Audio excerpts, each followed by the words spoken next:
আসসালামু আলাইকুম। আজকে আমি রান্না করব কানস মাছ দিয়ে কচু। তাই প্রথমে আমি পরিমাণ মতন তেল ঢেলে নিচ্ছি এবং পরিমাণ মতন পেঁয়াজ কুচি দিয়ে দিচ্ছি। দিয়ে ভালোভাবে নেড়ে চেড়ে নিলাম। দিয়ে স্বাদ অনুযায়ী লবণ, হলুদের গুঁড়া এবং আদা রসুন বাটা এবং মরিচ বাটা দিয়ে সামান্য পানি দিয়ে এটাকে আমি ভালোভাবে ভুনে নিচ্ছি। মশলাটা ভালোভাবে ভুনে নিচ্ছি। দিয়ে কিছুক্ষণ পরে আমি এর ভিতরে কানস মাছগুলো দিয়ে দিলাম। দিয়ে ভালোভাবে এটাকে আমি নেড়ে চেড়ে কষাই নিব। তাই আমি প্রথমেই ভালোভাবে নেড়ে চেড়ে নিচ্ছি। এখন আমি সামান্য পানি দিয়ে এটাকে কষানোর জন্য ঢেকে দিলাম। আর এই দিকে হচ্ছে আমি পেঁয়াজ কুচি দিয়ে দিচ্ছি অল্প করে। আমি কচু রান্না করে রাখবো বলে পেঁয়াজ কুচি দিচ্ছি। আর আগে থেকে যে কচু কাটে রেখেছিলাম সেগুলো এর ভিতর দিয়ে দিলাম। এখন ভালোভাবে এটাকে নাড়াচাড়া করে নিলাম। দিয়ে মরিচ বাটা, আদা রসুন বাটা, হলুদ, স্বাদ অনুযায়ী লবণ দিয়ে এটাকে ভালোভাবে মাখিয়ে নিব।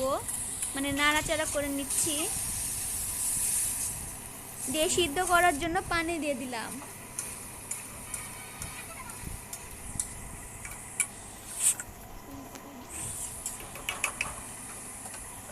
এখন আমি এটাকে ঢেকে দিলাম কিছুক্ষণের জন্য, সিদ্ধ করার জন্য এটাকে আমি ঢেকে দিলাম।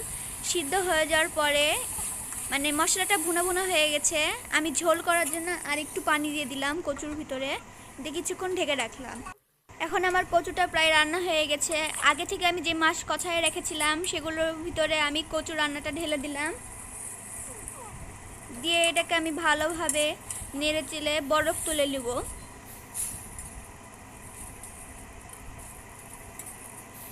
আমার নাড়াচাড়া করা হয়ে গেলেই আমি এটাকে একটু লবণ চেটে দেখবো লবণ ঠিক আছে কিনা। দিয়ে এর ভিতরে আমি একটু লবণ ঢেলে দিলাম। দিয়ে কিছুক্ষণের জন্য এটা ঢেকে দিলাম।